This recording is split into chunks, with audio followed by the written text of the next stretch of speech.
My mic sounds nice, check one. My mic sounds nice, check two. My mic sounds nice, check three.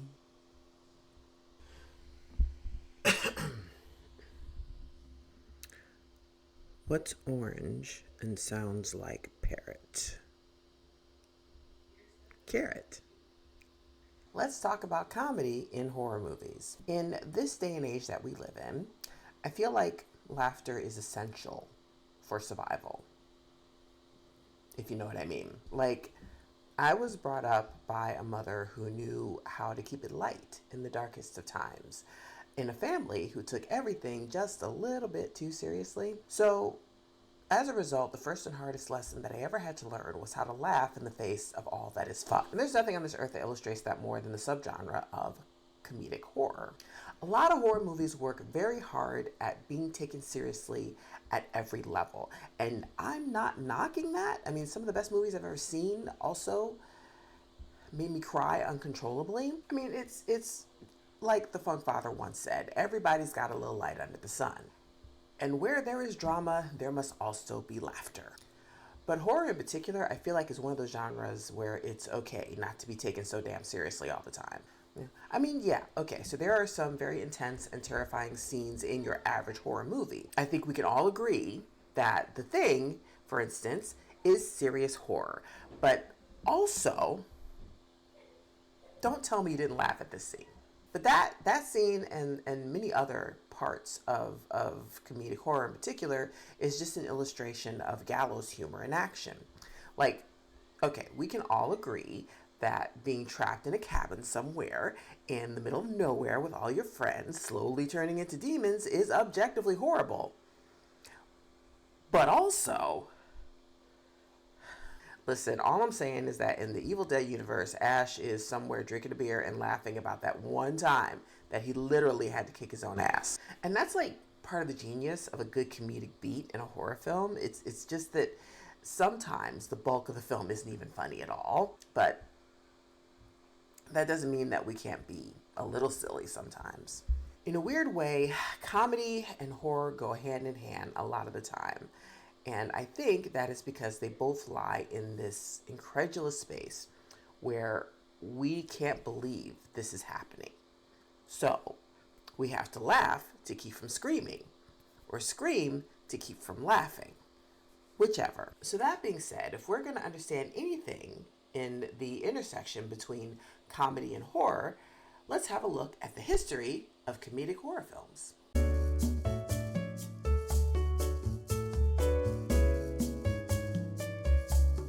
Apparently, the actual definition of a horror comedy is, or was, a little shaky in the early days of filmmaking.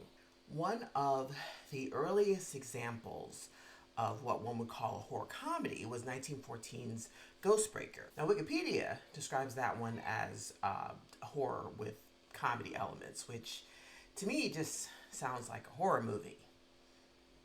Just a regular old plain horror movie. But if you were to ask most film historians, most of them would agree that the one movie that pioneered this particular subsection of horror was One Exciting Night, directed by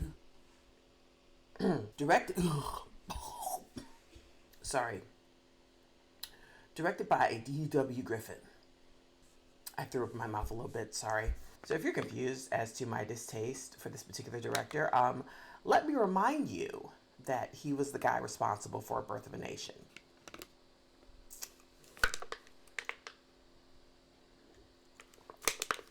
Anyway, this brilliant filmmaker, who was also a racist piece of doo-doo, made a horror comedy that included special effects such as a hurricane sequence. And also blackface, because that was funny back then for some reason. But amoral garbage goblin that he was, he did kick the door open for horror movies to be a little silly, while also being scary at the same time. By the 1920s, filmmakers were starting to plug into the whole idea of making audiences laugh and scream from scene to scene. So we didn't start seeing real balance, though, until around the 1940s when the genre started to hit its stride. So by then, we were seeing movies like Arsenic and Old Lace and Scared Stiff. And by the end of the 40s and into the 50s, when slapstick was king, we got the Abbott and Costello movies. Now, for some reason, my brain wants to make up like a million of these movies, but unlike Christopher Lee, Abbott and Costello only invited movie monsters to the party about 5 times. By the 60s, the whole vaudevillian slapstick thing was kind of dying down and making way for more subversive and sexy comedies, comedy horrors, whatever. And then by the time we got to the 80s, a lot of horror comedies started to do what horror tends to do: turn a mirror to society and even on itself. And I think it's been that way ever since. The fantastic thing about it is that at the end of the day, it reminds you that it's all just latex food coloring and corn syrup, and maybe an exploding nipple here and there. So, that said, here are 3 of my favorite comedy horrors of all time. First up is 2004's Shaun of the Dead. And yes, I have talked about this movie before, and I will probably keep talking about it for as long as I'm talking about horror movies on the internet. I'm sorry, it's actually one of my favorite comedy horror movies of all time, and also one of my favorite zombie movies of all time as well. Now, if somehow you were living in a cave and you have never seen Shaun of the Dead and don't know anything about what it's about, let me catch you up. Shaun is your garden variety loser, for lack of a better word. He's not got a lot going on for himself. He works kind of a nowhere job. He has a relationship that's on the edge of disaster because, well, of him, really.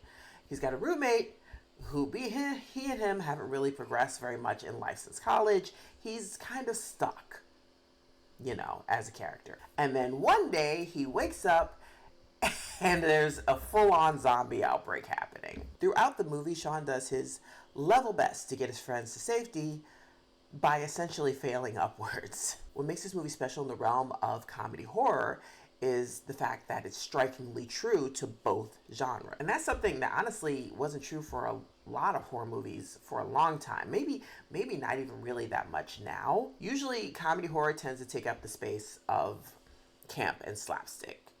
At least, a lot more in the past than it does now. Shaun of the Dead, on the other hand, tells a cohesive and relatable story that manages to also deliver over-the-top scares. It's A+ entertainment. A++. Next up is Tucker and Dale vs. Evil. Now this one warmed my heart, personally. So try to imagine a situation where a bunch of teenagers go camping, and through their own vivid imaginations, they work themselves up to believe that the hillbilly locals are after them, and essentially become their own worst enemies. The best part about this movie is that it actually makes fun of classic slasher movie tropes without turning it into a parody. And honestly, that's a lot harder than you might think from a storytelling aspect. Like, the characters in this movie are ridiculous, but not really unrealistically so. Like, Alan Tudyk and Tyler Levine's characters, for example, they both come off having a healthier friendship than most of us are lucky enough to have. You really end up rooting for them to survive this onslaught of extremely misguided co-eds. Like, they're hetero life mates, and we love that for them. Last but not least, I have got to give it up for Army of Darkness. Now, I know that's an easy pick, it's low-hanging fruit, but listen, I am a lifelong fan of the Evil Dead series, and I feel like I'd lose my horror street cred if I didn't include Army of Darkness on this list. If you're not aware, Army of Darkness is the 3rd movie in the series and the 2nd movie in the Ash timeline of Evil Dead. Yes, there are multiple timelines. That's a whole nother video, though. Okay, so Army of Darkness continues the events after Ash defeats the Deadites in Evil Dead 2, and he gets blasted into medieval times. Now, I wouldn't go so far as to call this movie camp, though I know a lot of other people would.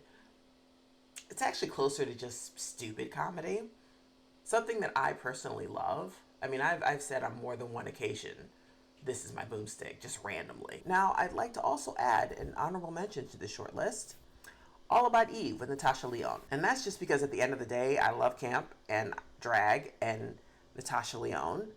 And this movie has all of that. And also the director Peaches Christ, like my comment on Twitter that one time.